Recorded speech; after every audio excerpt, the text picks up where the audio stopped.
Bonjour à tous mes chers amis footballistiques, qu'est-ce que vous dites aujourd'hui? Moi, Sadik, en compagnie de mon ami de toujours, Faridinho, nous allons débriefer deux matchs exceptionnels, enfin presque. Un qui était très bien, l'autre un peu moins. Et une petite après-midi foot, qui fait toujours plaisir, hein, ce dimanche après-midi où on se retrouve et on peut regarder des petits matchs comme ça. Aujourd'hui, on est resté sur le championnat belge parce qu'il y avait quand même de belles affiches finalement. On a regardé un petit peu Antwerp-Gand, mais du coin de l'œil. Hein, voilà, donc on va pas partir sur ce match-là en tout cas. Mais on a suivi quand même Bruges-Anderlecht et l'Union contre le Standard.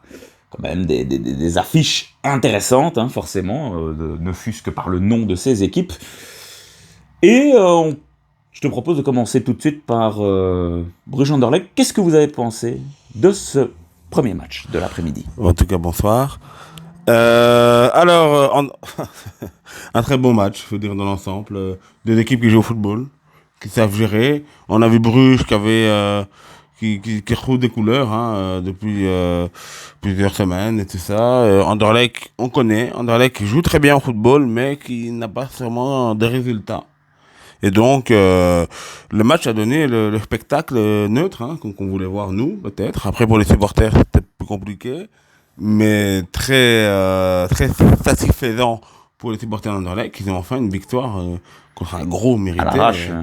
Un bon match jusqu'au bout. Moi, j'ai vraiment beaucoup aimé ce match où c'était un véritable combat et on sentait que les deux équipes avaient vraiment à cœur de gagner avec voilà, deux bonnes équipes. Aujourd'hui, bah oui, certes, je pense que le club de Bruges va quand même malheureusement dire adieu à cette confrontation finale pour le titre. Ça risque d'être compliqué pour eux de rester dans la course, mais en attendant, voilà, il y avait vraiment cette envie de gagner. Ça avait plutôt bien commencé avec Jude Gla qui avait inscrit le premier but de la rencontre, mais on a eu une deuxième mi-temps complètement folle, avec des changements de Rimmer qui ont été pertinents. Dolberg pour Vasquez, et puis en toute fin de match, Angulo qui monte et qui va finir.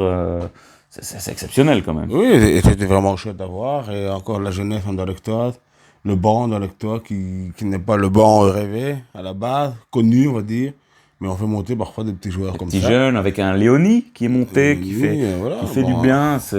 Bon, on commence à les connaître doucement, mais... On l'a déjà dit, mais encore une fois, moi je suis vraiment admiratif devant ce que fait Anderlecht avec tous ces jeunes Belges, alignés comme ça, 5-6 joueurs belges toutes les semaines. Je le répète, mais c'est quand même vraiment respectable. Et en tant que... moi je suis pas supporter d'Anderlecht, mais les supporters anderlechtois doivent vraiment s'identifier à un bon nombre de joueurs comme Stroikens, Verskaren. C'est génial, quoi. Franchement... Oui, même si Verskaren n'a pas fait un plus grand match aujourd'hui. Non, sorti sur blessure. Oui, aussi, voilà. Mais voilà, non, enfin, dans le fond, c'était un bon match. Après, je sais que la course au titre pour Anderlecht est toujours en course et que ça va se jouer à deux, hein. Ça va se jouer entre Anderlecht et l'Union, je pense. Voilà, tactiquement, après Bruges n'est pas fini, hein, je pense que le problème dans les playoffs, je pense que Bruges il sera. Oh oui, c'est sûr. C'est sûr. Ouais. Même si je joue pas le titre, ça va être embêtant parce que Bruges va jouer au football jusqu'au bout, comme l'Antwerp l'a fait l'année passée. L'Antwerp encore qui est encore là, qui pour la petite parenthèse a fait résultat contre Gand 2-2, qui est un match aussi intéressant aussi. Ouais. C'était un très beau dimanche football belge quand même. Et donc voilà, après le championnat n'est pas les playoffs, donc on verra bien. Oui, les playoffs seront intéressants. On y sera très vite. Il reste 3 matchs, je crois. Ouais. Donc voilà, les conclusions devront être tirées en temps voulu. Mais moi, je trouve quand même que là, Anderlecht a trouvé une certaine stabilité avec un Torgen Hazard qui revient de manière exceptionnelle. Il mouille le maillot. Enfin, Là, en l'occurrence, aujourd'hui, il le salit parce que il était dégueulasse son maillot. Tellement le mec, il percute, il provoque, on fait des fautes sur lui. C'est lui qui va donner un assist magnifique pour Vasquez, pour l'égalisation. Il est au four et au moulin. Ça fait plaisir de revoir un Torgan Hazard comme ça. On sait qu'il a eu une grosse période très compliquée avec Dortmund. Et puis il est parti aux Pays-Bas, ça s'est pas bien passé. Et pour revenir finalement à Anderlecht, il y a une petite blessure. Mais là, il a retrouvé son niveau. Et c'est le joueur qui fait tourner Anderlecht actuellement. Oui, non, c'est vrai. Bah, oui, lui, il en fait partie en tout cas. Mais c'est vrai que c'est presque un collectif, Anderlecht quand même s'il y a des joueurs un peu obscurs. Même si je suis pas grand fan du gardien, de Schmeichel. Mais bon, voilà, on voit qu'il y a quelque chose qui crée quand même Anderlecht. Après, pour mon avis personnel, le titre, ce ne sera pas pour cette année. Parce que je pense qu'on va venir en parlant du premier. Et je pense que c'est la bonne pour eux cette année, non? Tout à fait, c'est une très bonne transition. On part sur le match qui vient de s'achever au moment où on tourne la vidéo. L'Union Saint-Gilloise face au Standard, qui s'est soldé par le même score que Bruges-Anderlecht. 2-1 pour l'Union. Mais pas de la même façon. Pas de la même façon, c'est l'Union à domicile. Mais voilà, l'Union qui gagne, franchement, au petit trot. Encore une fois, oui, c'est vrai que avant de rentrer dans le vif du sujet, je tiens quand même à féliciter l'Union parce qu'on n'a pas débriefé le match retour. On avait fait le match aller pour se qualifier ces fameux barrages de la Conference League. Et ils ont été gagnés extraordinairement à Francfort. Ça, c'est exceptionnel. C'était un match à voir. Il y a 1-2 là-bas. Francfort qui a gagné l'Europa League. Et honnêtement, si vous n'avez pas vu le match, allez voir le résumé parce que franchement, c'est de voir une équipe belle jouer comme ça. Eker, Amoura, magnifique.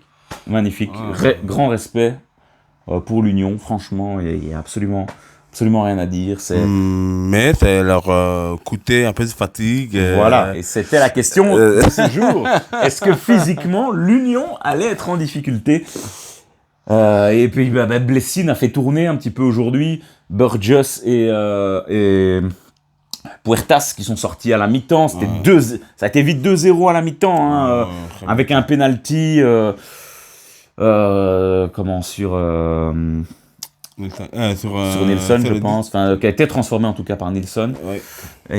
Et puis un deuxième but d'Eker qui est splendide. Franchement, il vient, il coupe comme ça. Il avait déjà marqué jeudi, un but magnifique. Oui. Donc c'est le joker de luxe pour le moment, ce petit Eker. Oui, et en plus pour la petite histoire, je sais que ça va intéresser certains, c'est un Allemand de Francfort.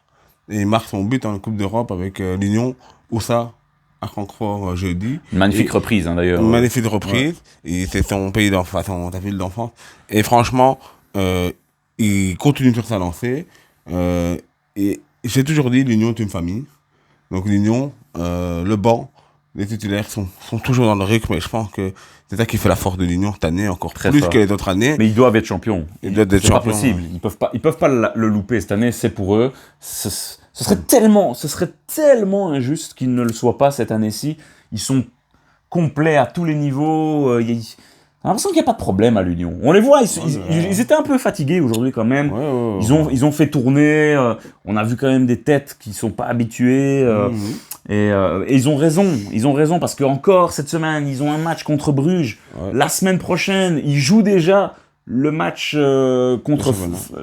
aller contre Fenerbahçe. Oui. Il va faire encore 3 matchs en 3 jours. Oui, donc ça va être encore des gros matchs. Avant le play-off. Et ils ont perdu le match aller contre Bruges en Coupe de Belgique. Donc s'ils veulent continuer en Coupe, voilà, mais jusqu'où va aller l'Union? Imaginons qu'on pourrait faire les 3 trophées, comme on parle parfois des grands clubs, comme le Real ou le Barça. Ou, pour l'instant, ils sont encore...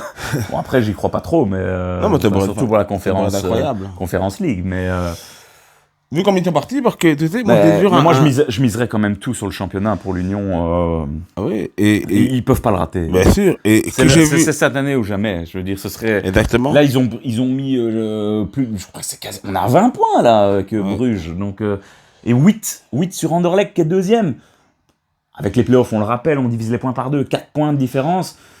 Mais imaginez les playoffs, quoi. Je suis impatient de voir un Union Anderlecht, quoi. L'affiche.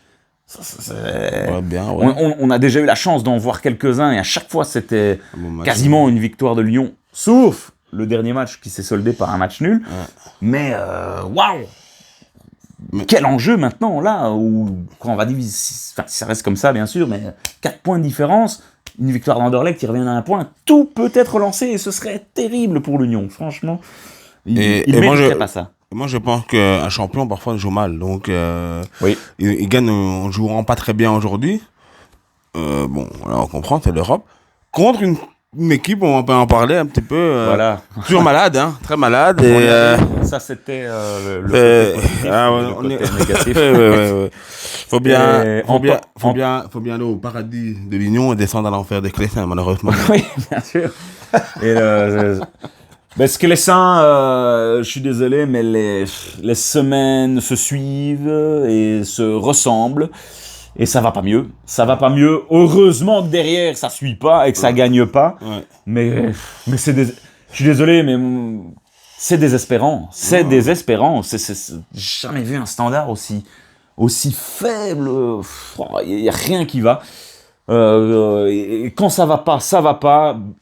Franchement, grosse pensée quand même à Van Heusden qui revient et qui se reblesse, évacué sur civière. Ça, c'est terrible. C'est terrible et franchement, c'est des choses qu'on n'aime pas voir parce que Van Heusden, on l'aime beaucoup et il a vraiment pas été épargné par les blessures. Hein. On s'en souvient un moment qu'on était revenu au top au Standard. On en parlait carrément pour être un des titulaires de notre équipe nationale. Et le voir comme ça revenir et à chaque fois se blesser, franchement mentalement ça doit être compliqué pour lui. Oui, c'est très compliqué. Avec un standard déjà très compliqué. On a vu d'ailleurs, on fait un peu le match, un petit peu, voilà, 2-0. Le standard marque un goal, il donne un peu d'espoir. Ensuite, Van Heusden te blesse en deuxième mi-temps. T'as cassé tout. Pourquoi ? Parce que là, on est obligé de changer de tactique. De faire rentrer des nouveaux, enfin des jeunes, je sais plus, enfin il y avait des noms, je me suis dit, mais ils jouent au Standard ou à l'Union, je ne savais plus, on était perdu à un moment donné. De Waal a joué latéral, enfin, il a tout mixé. C'est ça, mais c'est du bricolage. On voit fait du bricolage, malheureusement. On fait rentrer Kawabe et Djenepo à la mi-temps. Oui, voilà. Et derrière, là, il y a Doumbia qui a reculé derrière, De Waal qui est venu aussi. Oui, il a commencé avec une défense à 5, donc il jouait vraiment la défense. Ça ressemblait plus à rien. Voilà. On voit, c'est du bricolage. Quel ennui de cette deuxième mi-temps, franchement. Alors voilà, il y a un but de Djenepo que finalement, pas mal, quoi. Je veux dire, sur une phase arrêtée, là, un petit peu hasardeuse. Mais après, le Standard revient à 2-1. Il n'y a pas un moment où tu te dis que le Standard peut renverser quoi que ce soit. Les changements sont pas intéressants. Et pourtant, il y a quand même des gars comme Balikwisha, Djenepo, Kawabe. Ils ont fait rentrer Perry. Mais surtout, on ne reconnaît pas ce qu'on a vu du temps. Quand ils ont gagné des matchs, quand ils ont fait des bons résultats, quand ils ont gagné contre Anderlecht. Ce temps-là est loin. Mais oui, mais pourtant, c'était pas trop de différence, hein, les joueurs, finalement. Bah oui, mais... mais c'est ça qui est incroyable aussi. Mais est-ce que tu penses que soit c'est le message de l'écho qui ne passe pas? Non, mais t'en passais pas non plus avec... Il y a vraiment un problème de qualité, je sais. Enfin, Oui, mais bon, à un moment donné, on change de coach, deux coachs sur l'année. Oui. Pas oublier que dès là, c'est parti. Mais c'est pas mieux. C'est quand même pas mieux. On a fait partie, on a viré Oufkens, mais c'est ça qui est l'écho fait du bon boulot, mais en pas un an, hein. Je suis désolé, mais hein, ça fait 3 de coach en un an, là. Quasi. C'est une cata. C'est une cata. Et bon, vous voyez, ça me rassure quand même, parce qu'on a vu 7-7-7 dans les tribunes. Un peu énervé sur la faute ou le pénalty, mais bon, voilà, au moins ils sont là, ils supportent. Bon, c'est Pierre Locht, quoi. Enfin, c'est pas vraiment 7-7-7. C'est lui qui est. Enfin, c'est un petit peu lui qu'on met. il n'était pas seul, hein. Qu'on envoie au casse-pipe, là. Le pauvre, il est venu à la tribune il y a une semaine. Enfin, il y a 2 semaines. Bon. On sent bien que 7-7 n'est clairement pas investi dans le projet du Standard. On rachète plein de clubs, mais il n'y a rien dans cette équipe. Enfin, c'est vraiment décevant. Et mes mots sont durs avec le Standard, mais c'est une équipe On a connu cette grande, cette époque incroyable avec, bien sûr, on en parlait tantôt, mais avec cette fameuse éclosion de Witsel, de Four, Fellaini. Et quand on se souvient de ça, et qu'on voit ça, c'est horrible. J'ai envie de partir, là. Et on pense à tous ces supporters. C'est supporters. Non, mais ces personnes depuis... Il y a la plus grande ambiance et respect aux supporters parce qu'on voit qu'il y a du soutien. Et ça doit être humiliant en tant que supporter du Standard, comme ça. Et un ancien grand journaliste disait justement un chroniqueur, disait justement qu'il y a des gens au Standard, comme dans beaucoup de clubs, qui supportent toujours leur club, qui investissent, qui mettent de l'argent de côté pour aller au stade, pour faire des abonnements quand même, abonnements au Standard. Les gens qui se sont déplacés de Liège pour aller voir ça. C'est pour ça, maintenant, aujourd'hui... J'en perds mon micro. Donc voilà, c'est incroyable. C'est malheureux. C'est même pas incroyable, c'est malheureux. Voilà. Non, mais bon. Terrible. Le football, il faut bien des perdants dans le championnat. Oui. Donc le Standard, au même niveau que RDV Douane, Louvain, même Saint-Tron devant. Devant, il y a Westerlo, Saint-Tron qui sont devant. Allez, ils sont depuis quelques années. Non, mais ça joue beaucoup mieux à Saint-Tron. Saint-Tron, il y a un projet magnifique, une belle équipe. Beaucoup plus clair avec. Non. Je les ai bien pu jouer hier. Rien à voir. Franchement, si le Standard faisait ce que Saint-Tron propose, enfin, bon, bref, on va pas s'étendre sur le sujet, mais moi j'en ai un ras-le-bol du Standard. Ça c'est une certitude. Ça fait plusieurs matchs qu'on suit et c'est vraiment dégueulasse. Je pèse mes mots, franchement. Une saison à bannir côté liégeois. Et j'espère vraiment que la direction va réinvestir dans ce club. Parce que là, les supporters sont compréhensifs pour le moment. Respect à eux. Mais ça va pas durer longtemps. Il va falloir que les choses changent parce que ce n'est pas digne d'un club du Standard de se retrouver dans une 11e, 12e place. Allez, pas possible. C'est pas possible. Pas possible. Franchement, non. Et pour la petite histoire, pour ceux qui ne le savent pas trop, en D1 amateur, donc l'équipe B du Standard est dernier aussi, donc je pense que l'ambiance avec les Saints à l'académie doit vraiment être compliquée. C'est quand même bien la preuve. Il y a un problème que dans l'organisation générale, il y a un problème. C'est pas normal. Après, petit mot quand même, j'ai quand même bien aimé... oui, c'est le seul. Yeboah. Il a joué tout le match. Numéro 9. Et Djenepo qui est rentré après, mais voilà, il ne sait rien faire non plus. Mais Yeboah est peut-être le seul qui a un peu pesé sur cette défense. Il a du dribble, il a du jeu. À un moment, il a récupéré le ballon. Il a embêté Burgess et puis il a récupéré, il a tiré sur le poteau. Oui, voilà. Pas de chance. Ça aussi, dans un autre match. Oui, mais bon, c'est le seul qui a proposé effectivement un peu de choses. Après, quelques arrêts de Maurice aussi pour... Kanga, et Bodard. Kanga, je suis désolé, il s'investit, mais c'est vraiment. Il n'est pas sa place dans cette équipe. Il n'est pas sa place. Voilà. Il a de la qualité, voilà, on le sait. Voilà, c'est Kanga, un grand buteur. Mais voilà, moi, j'ai prouvé que grâce à Oboa, là, il a su plus jouer, justement. Donc je crois qu'il a besoin vraiment d'un attaquant avec lui. Après, dans la tactique de l'écho, c'est pas évident, il avait pas grand monde. Mais je pense qu'il devrait enfin jouer deux attaquants et jouer quelque chose de plus créatif et y aller. Comme disait le présentateur aujourd'hui, il faut y aller maintenant. Tu perds 2-1 ou 3-1, faut jouer. C'est ça qui manque à Standard. Mais il n'y a pas eu ça. Il n'y a pas eu de révolte. Exactement. Hein. Mais il n'y en a pas depuis plusieurs mois. Ouais, on n'a pas senti le Standard à un seul moment. Et puis l'Union a attendu tranquillement à gérer quoi, cette deuxième mi-temps. Ils ont attendu et puis ils ont fait rentrer Amoura pour essayer de le lancer sur sa vitesse. Et ça aurait dû être 3-1 en vrai, hein, avec il y a eu un tir sur... je sais plus, non, c'est pas sur la barre, mais enfin, il y a eu de grosses occasions en fin de match, donc voilà. Restons sur le positif et l'Union qu'il faut encore une fois féliciter. Anderlecht aussi, parce que aller chercher cette victoire-là à Bruges, c'était quand même pas si évident que ça. Donc un dimanche qui a plutôt bien commencé. Moi, j'ai adoré ce fameux topper, comme on l'appelle, Bruges-Anderlecht. Union Standard, c'était un cran en dessous, ce qui peut s'expliquer forcément par la fatigue l'Union avec ce match en Conference League cette semaine. Voilà, une dernière chose à rajouter avant de clôturer? Non, je rappelle que l'Antergant était vachement meilleur que le Mais oui, Standard aujourd'hui aussi. c'est vrai.